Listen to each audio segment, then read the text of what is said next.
Britain's railways have always been built on technology, and since Victorian times, locomotive design has come a long way. Some engines stand out from the rest, ancient or modern, large or small. They are the great trains, classic designs which define an era and capture the imagination.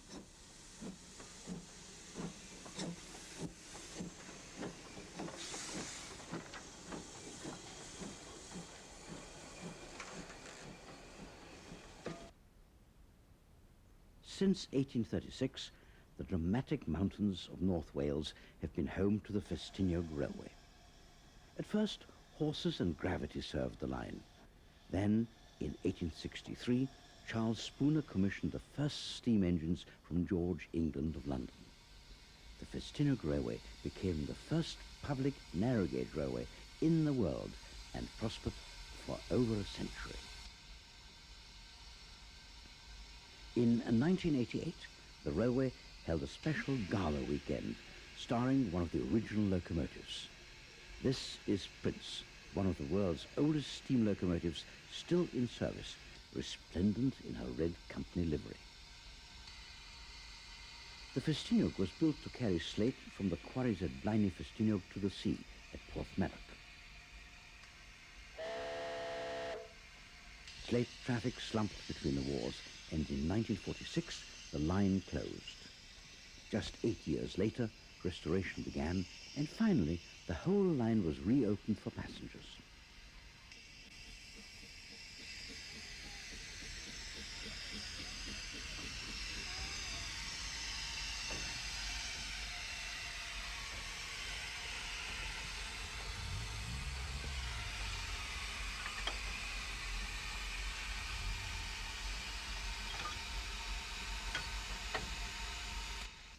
Prince is a 2-foot gauge, 4-wheeled, 4-coupled saddle tank with a separate coal tender built at the cost of £800. She has 2-foot diameter wheels and a 4-foot 6-inch wheelbase. The side tanks were unusual for the period, but helped with traction by adding to the adhesive weight.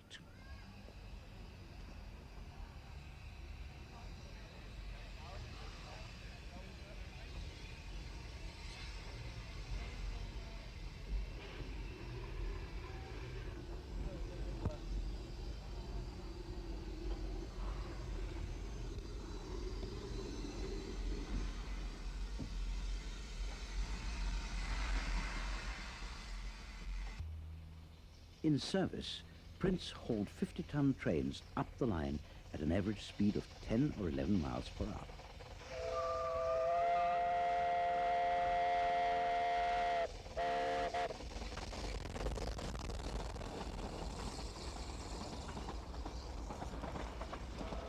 Part of the secret of her success was the high steam pressure of 120 pounds per square inch.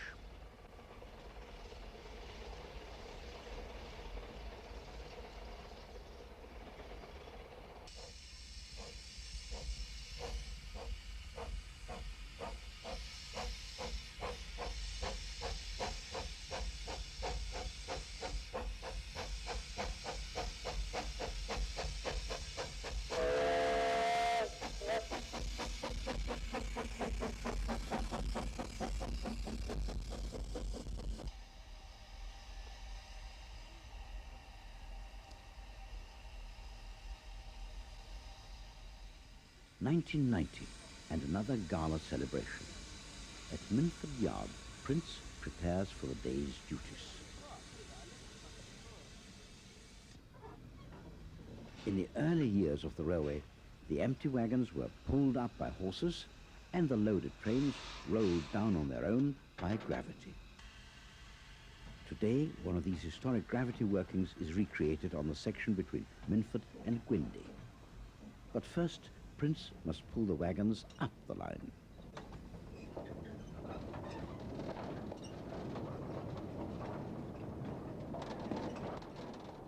The brakemen clamber aboard as Prince waits for possession of the line.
Wagons are uncoupled to descend Gwyndy Bank alone.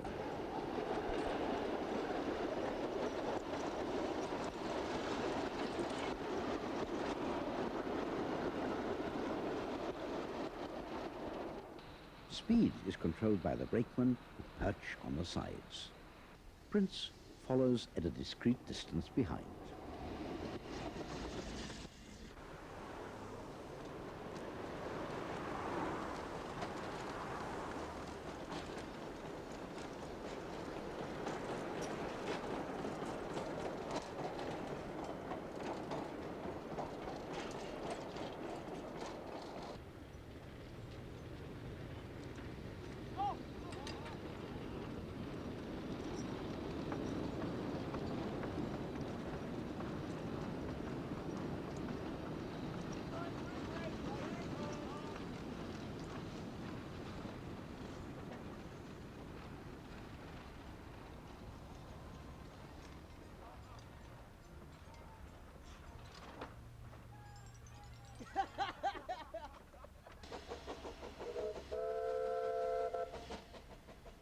Having finished with the wagons, Prince is assigned to a shuttle working with Mary Ann, one of the first diesel locomotives built by Motor Rail in 1917.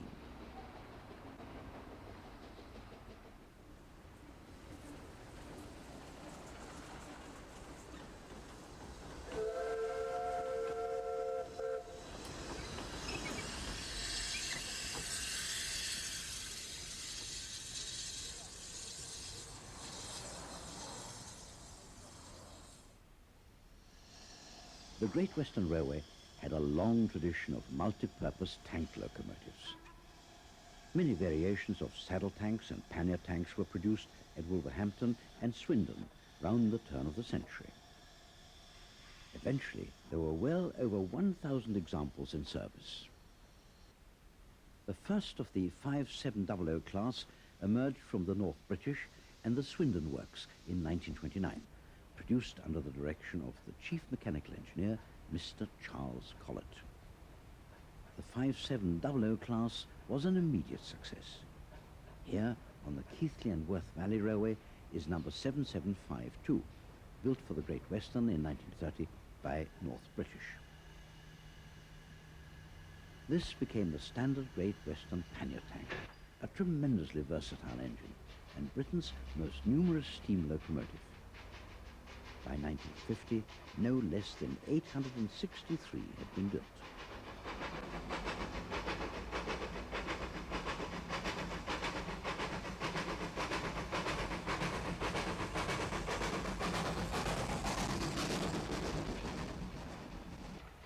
The Keighley and Worth Valley is a short preserved branch line in the Yorkshire Pennines, typical of the type of line which the locomotive would have worked with the Great Western.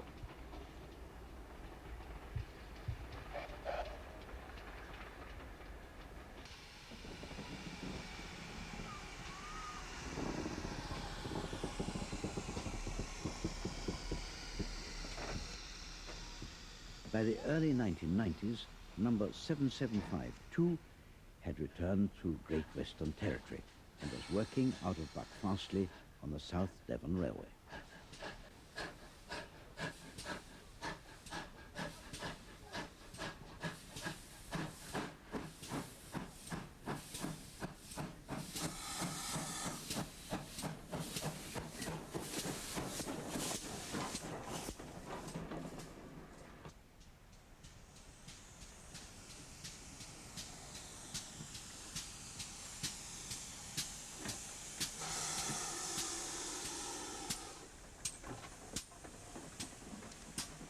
These pannier tanks were very powerful for their size, free running and with excellent acceleration.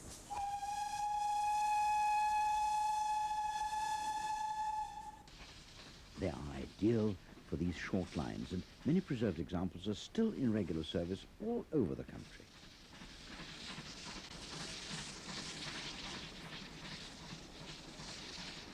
Haworth Yards, back at the Worth Valley. After some years in preservation, number 5775 was in need of a major overhaul. This was one of the original members of the class, built in Swindon in 1929. The original boiler was beyond economic repair, and so a replacement was obtained from the famous Barry scrapyard.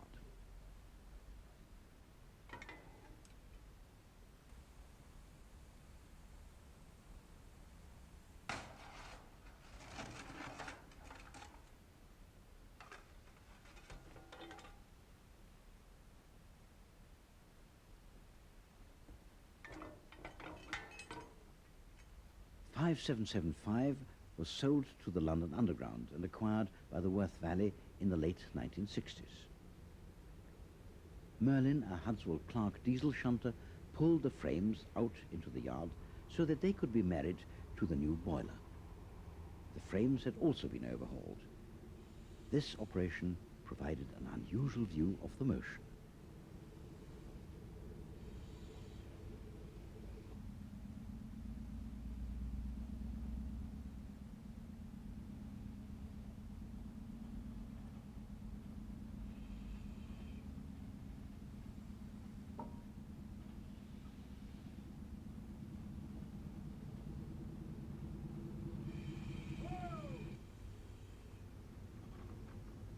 Next, there had to be a thorough boiler test.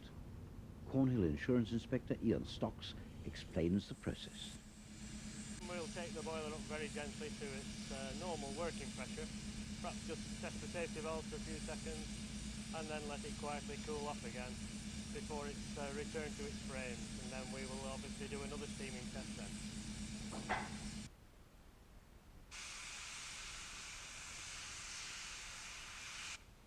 As the boiler pressure rises, volunteers wait for the safety valves to lift.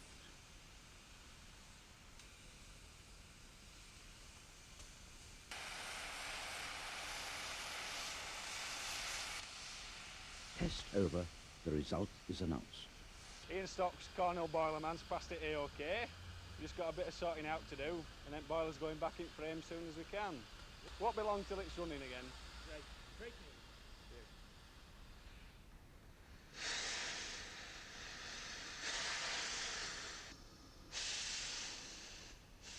5775 also starred in the 1970 Scream classic, The Railway Children.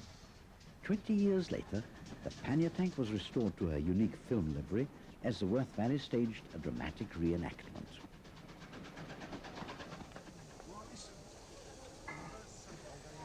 Thank you. Thank you.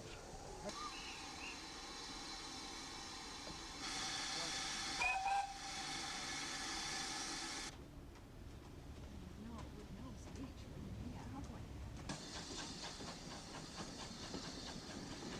Come along, children. Well, look, you have to excuse me, old man, because I'm very busy, because you see, Station Master's gone to Leeds to have his hair cut, and Perks must be about it. Perks? Who's Perks? Me, sir, I'm Perks.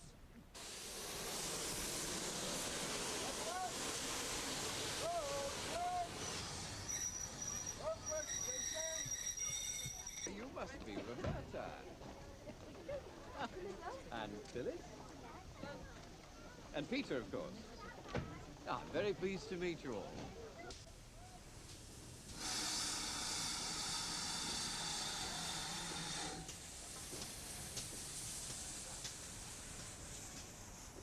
Hi, Daddy! A few months later, after further repairs, the Pannier tank is tested under load up the line.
When British Rail abandoned steam, some of the Pannier tanks were sold to the London Transport Executive for use on permanent way and engineering trains. L99, originally number 7715, was one of these London Transport Pannier tanks, now preserved at the Buckinghamshire Railway Centre.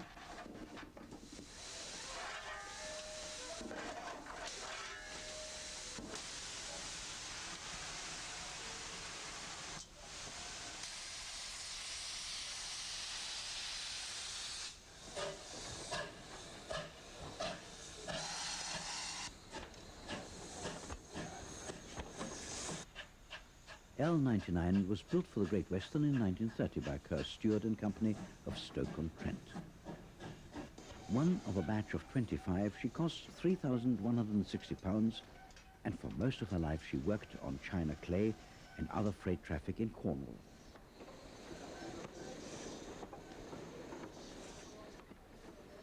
After 26 years in preservation, she's now restored to mainline running and appears on regular steam on the Met specials.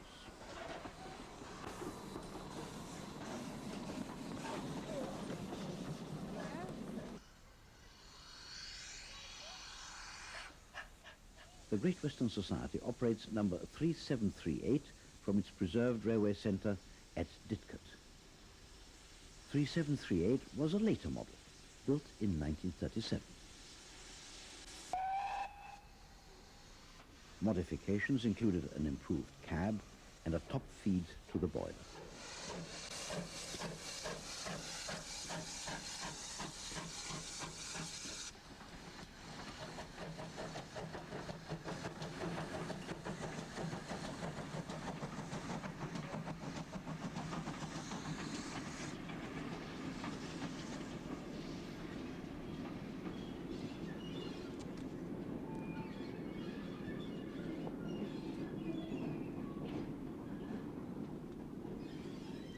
When Sir William Pannier came to the London, Midland and Scottish Railway in 1934, one of his first jobs was to produce a new 10-wheel tender locomotive.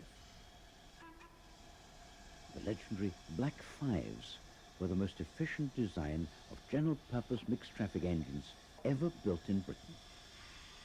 A total of 842 were completed between 1934 and 1951. They were found practically everywhere in the British Isles, but were particularly prevalent on the territory of their native LMS. The Black Five was always common in Scotland, and a number of preserved examples have found a home there. We start at Bowness on the 1st of 4th, as Sovereign number 44871 prepares for her day's duties. Since 1979, this has been the base for the Scottish Railway Preservation Society, who have created their home on the Greenfield site.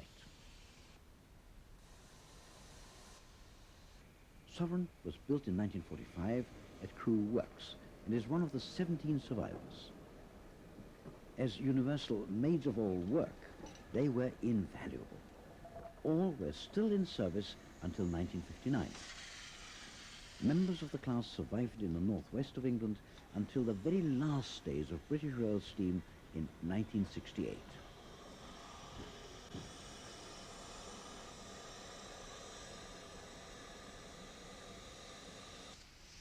It's a cold morning and the points are stiff as Sovereign departs for Burke Hill.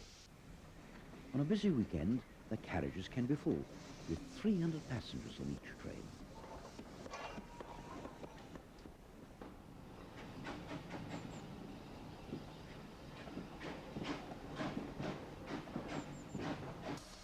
Burke Hill Station is only a few years old.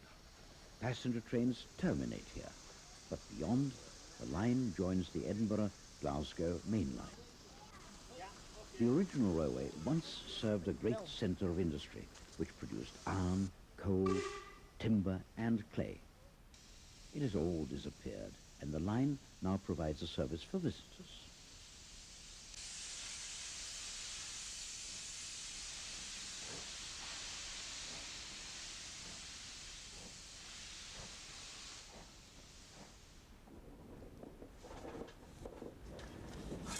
modified Black 5 design was later adopted by British Rail as one of its 12 standard types. Another 172 of these British Rail 5MTs were built, but they were never as popular with the enginemen as the original Black 5.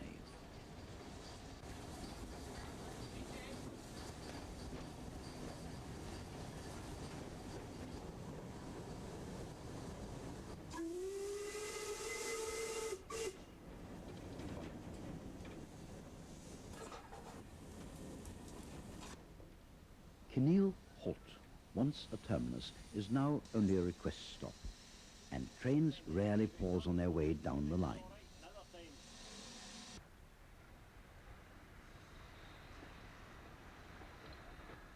The dock near here was once a busy harbour with hoists to tip coal directly from the railway wagons into the holds of waiting ships.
Sovereign is also kept busy with mainline operations. On a misty November day in 1993, the first steam for over 10 years ran between Stirling and Inverness, thanks to a special excursion organised by ScotRail and the Scottish Railway Preservation Society.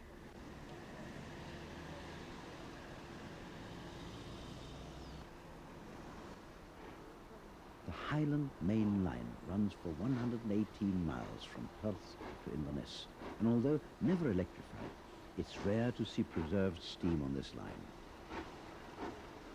Sovereign was the ideal choice of locomotive, as the Black Fives were once familiar sights on the Highland Line.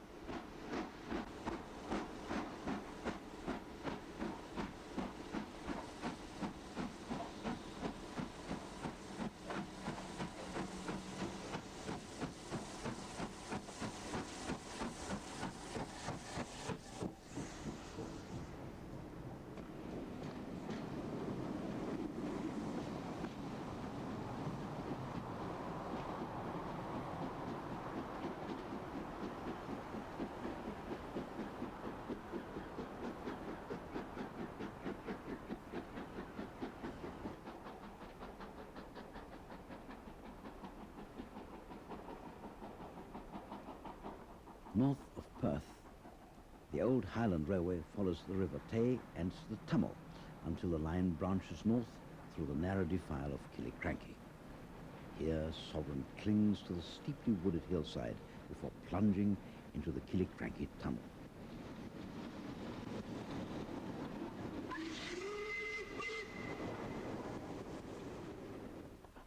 Between Blair Athol and Dalwhinnie, the line is double track and steepens to 1 in 70 on a 16-mile-long climb.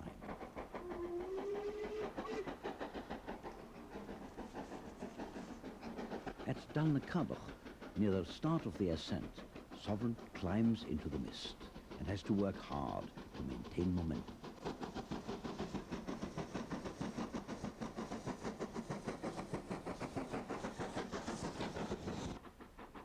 The summit of Dromorta is still a demanding task, and at 1,484 feet, it is the highest summit in the country. Having arrived at Dalwhinnie, Sovereign takes a brief rest.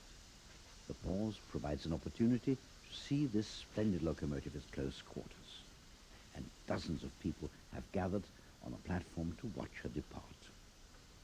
But first, she must wait for a northbound diesel express.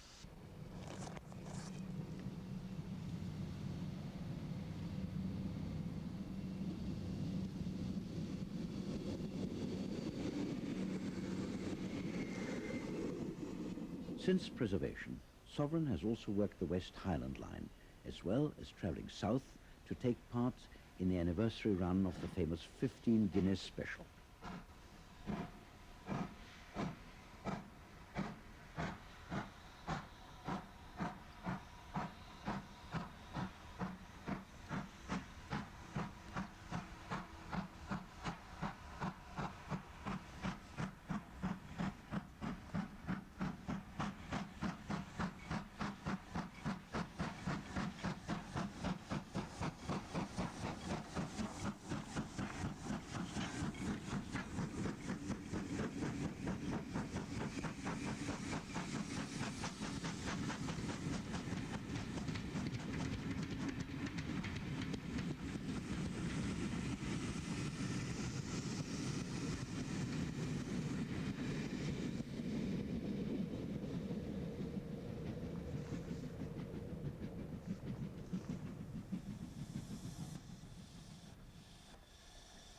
Black fives can also be found in England. On the Great Central Railway, number 5231 is being used to provide driver experience courses. Built in 1936, this was one of the last Black fives to be withdrawn, and she's been returned to her original LMS livery.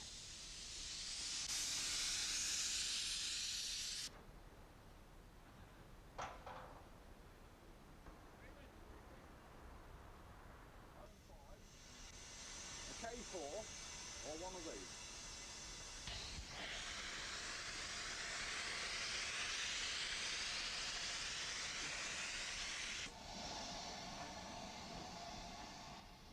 Throughout the 1920s and 1930s, Richard Maunsell produced a number of simple and reliable locomotives which worked throughout the entire Southern Railway system, and many of their features were adopted as standard practice. Today, they can still be seen operating on the wonderfully restored Bluebell Railway. Q-Class number 541 is the sole survivor of her class.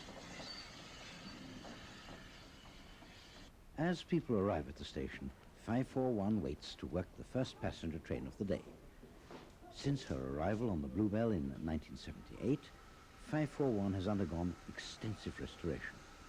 This has enabled her to clock up some of the highest mileages on the railway.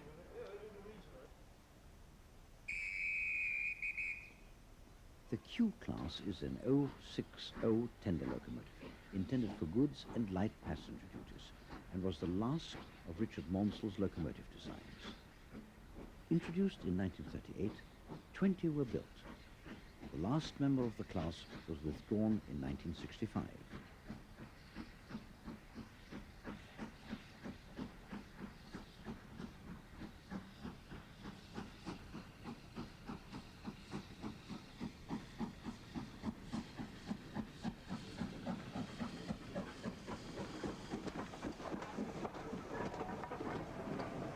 Leaving Sheffield Park, the line heads north through Horsted Quays.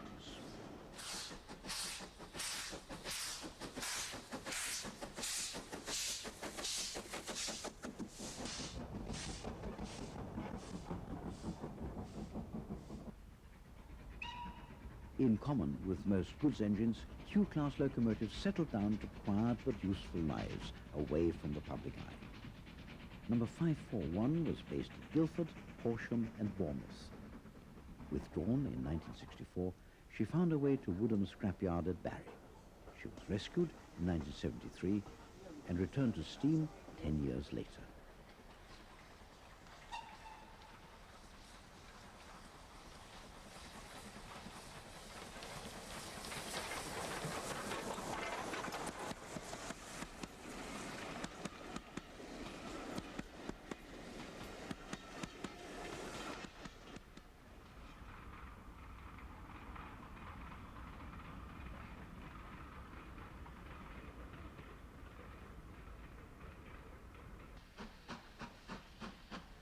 Horsted Kings, until 1990, was the terminus of the line, and number 541 pulls slowly into the platform before running round her train.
Back at Sheffield Park, U-Class number 1618 is fired up in preparation for her day's duties. You're running trouble. An extra 5 minutes spent here makes her for an easy day. You know what you're doing?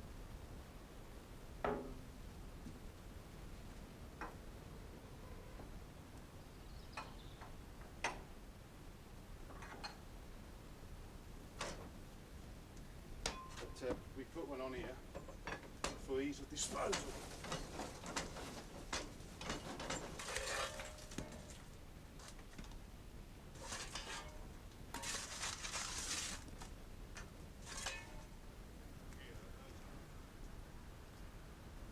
Number 1618 was also designed by Richard Maudsley and built in Brighton in 1928. Nicknamed U-boats, these U-class moguls became standard mixed traffic locomotives throughout the entire Southern Railway system. Although only the second engine to be rescued from the renowned scrapyard in Barry, number 1618 had to wait until 1977 before a move to the Bluebell enabled her to enter regular service again. Well, I like driving the U-Class. It's a very easy machine to drive. It's very economical. It does whatever it wanted to do. But I haven't really got any favourites. I'm quite willing to have a go on any steam engine. One day someone said, oh, there's a steam railway starting up, Bluebell Railway, and I came along. That was back in 1960. And eventually I drifted into the loco department because it's really what I wanted to do. I worked my way through from cleaner, fireman, to senior fireman, eventually to driver. And that's what I am now. Maudsley's locomotive policy predated that of British Rail by nearly 30 years. He wanted a minimum number of classes with wide route availability and maximum component standardization.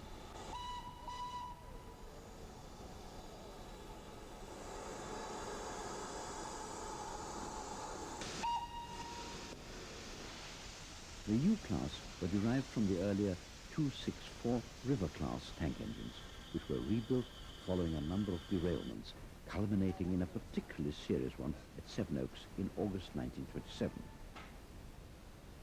Although the U-class mainly worked passenger trains, including on the secondary lines out of Waterloo, this was really a mixed traffic locomotive.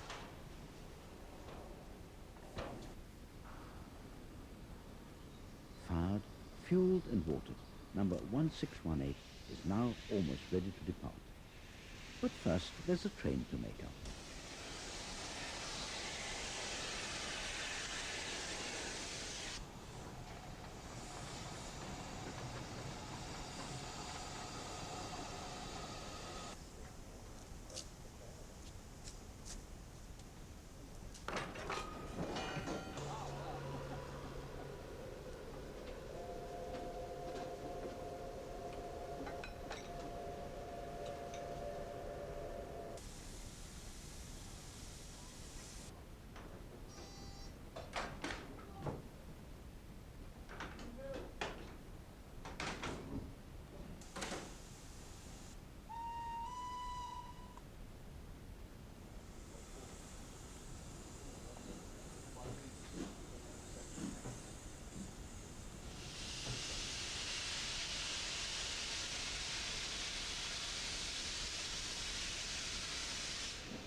Pulling out of Sheffield Park, 1618 runs straight onto Freshfield Bank and the long climb up to Horsted Keynes.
Just north of Freshfield Halt, the U-Class slows to greet the permanent way gang.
Arrival at Horsted Keynes.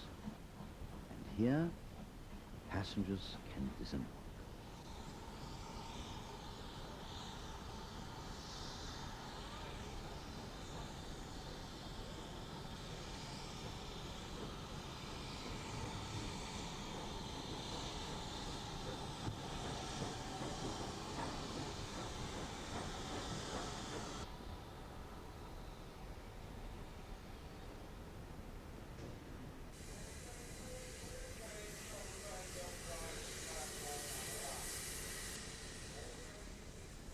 The famous Ivered moguls are mixed traffic 260s, introduced by the LMS in 1946.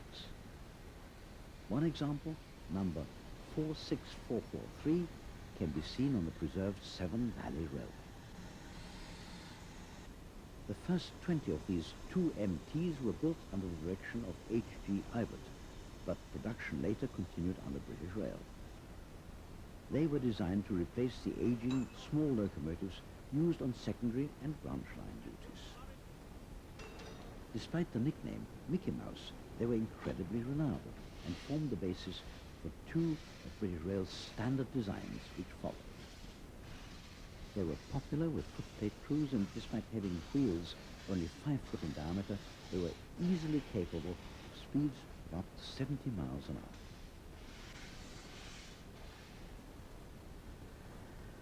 At Bewdley, number 46443 takes over from the Great Marquis at the head of the train to Bridgenorth.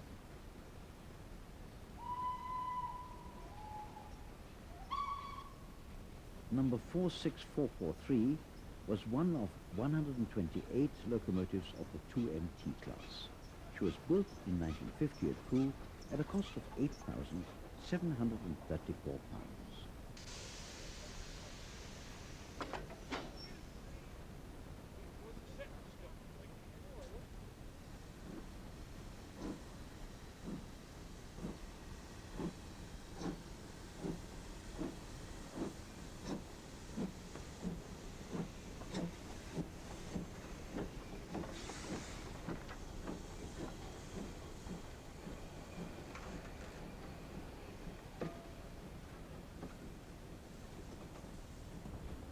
After 11 years at Derby on local passenger trains and as station pilot, the engine was transferred to Saltley for more pilot, shunting and prep work. She was overhauled following a collision with a Type 2 diesel. In 1966, she was transferred to Newton Heath, Manchester, the last haunt of the small Ivet moguls. Withdrawn in March 1967, she was bought by Mr. Richard Wilcox and became the Severn Valley Railway's second steam locomotive, taking an active part in the reopening of the line in 1970.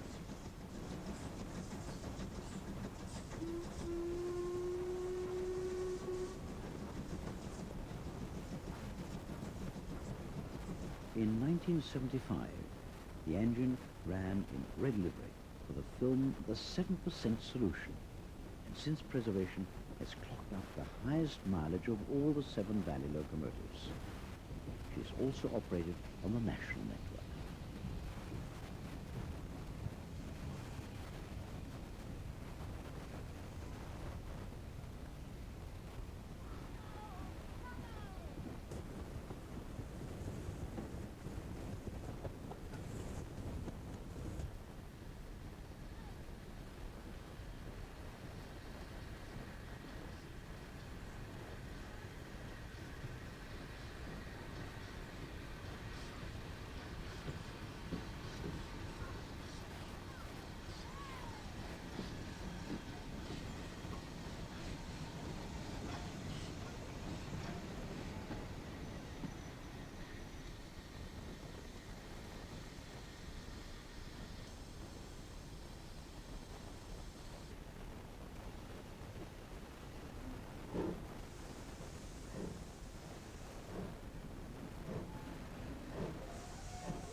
Steam was finally supplanted by diesel, but with the passage of time, some of these diesels are also celebrated classics, including the most successful of all British rail designs, the Class 37.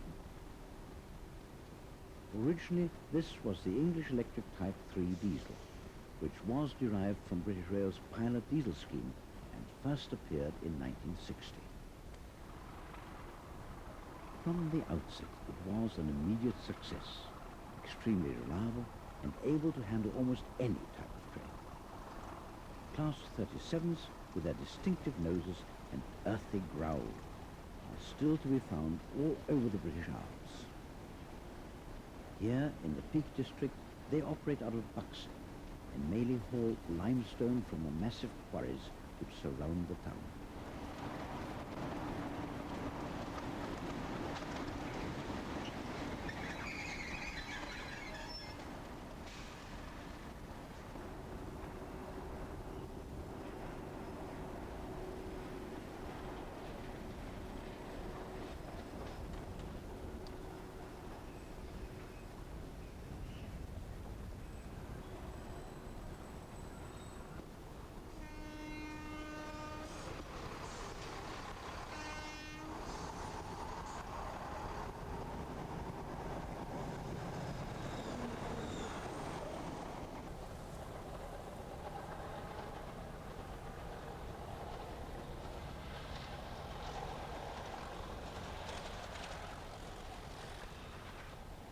Back in the Scottish Highlands, these magnificent engines can be seen at their best when passenger trains are hauled by real locomotives. Inverness is at the start of the Kyle line, which crosses the wild northern highlands on the way to the Isle of Skye. The cab of the Class 37 is similar to that of most of the early English electric diesels. At the driver's left hand are both brake controls, while the power controls are on his right. At foot level, underneath the seat, is the dead man's straddle. This must be depressed regularly whenever the engine is moving.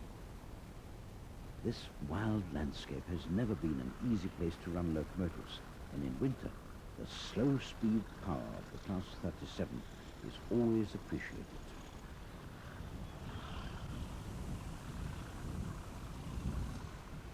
West of Dingle is a steep climb to the summit.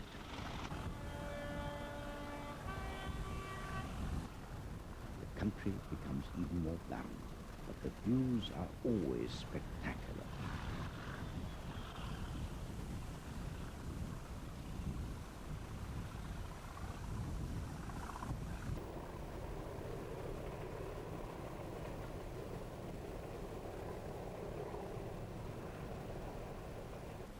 Further south, Class 37s still haul the evening sleeper from Fort William. This passes through some of Britain's most dramatic scenery, with mountains looming many thousands of feet above the line. The threat to withdraw this service generated massive protests throughout Scotland, and the authorities were forced to back it down.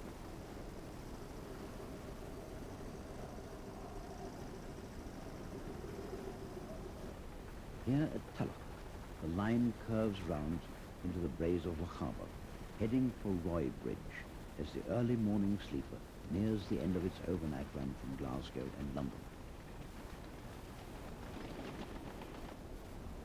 Arriving in Fort William is Mary Queen of Scots, number 37401.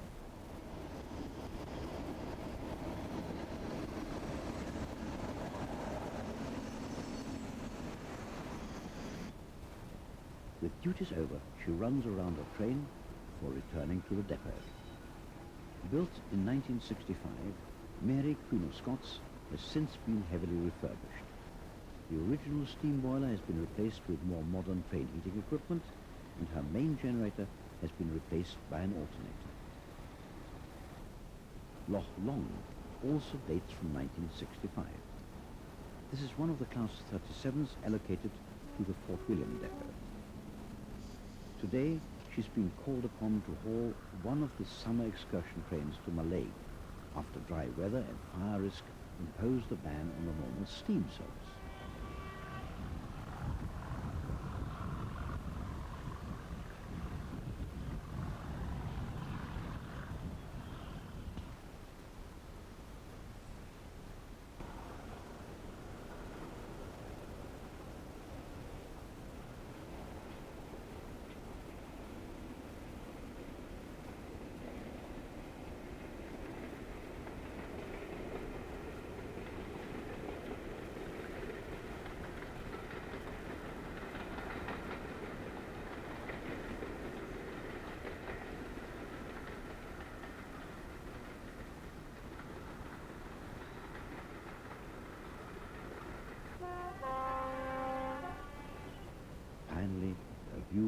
Loch with a daily freight from the paper mill and aluminium works at Fort William.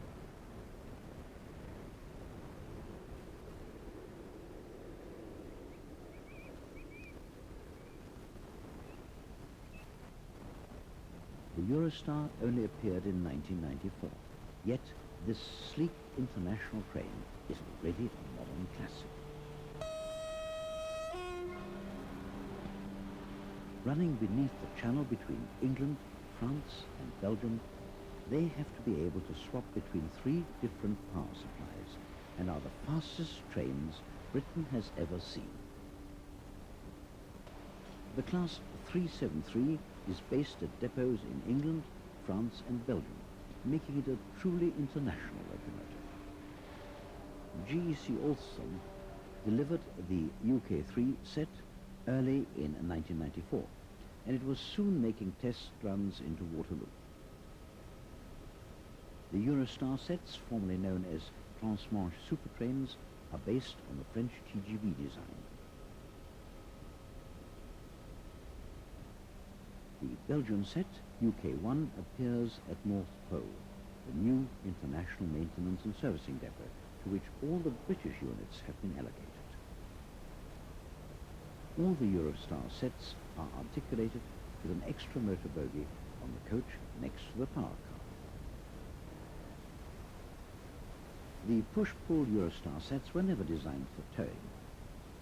On delivery, the nose section has to be removed and a special match truck coupled before the set PS1 can be pulled away from the tunnel portal at Sheridan.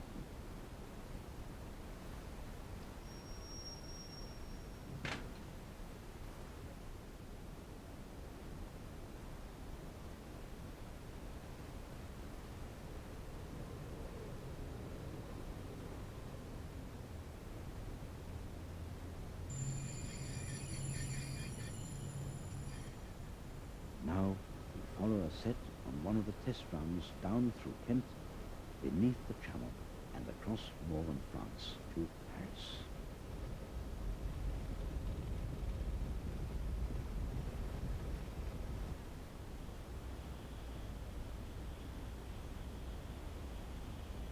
Eurostar is capable of 187 miles per hour and operates on 3 power supply systems. 750 volt DC third rail, 25,000 volt AC overhead and 3,000 volt DC overhead.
Finally, the SNCF set arrives at Gare du Nord. London to Paris in just 3 hours.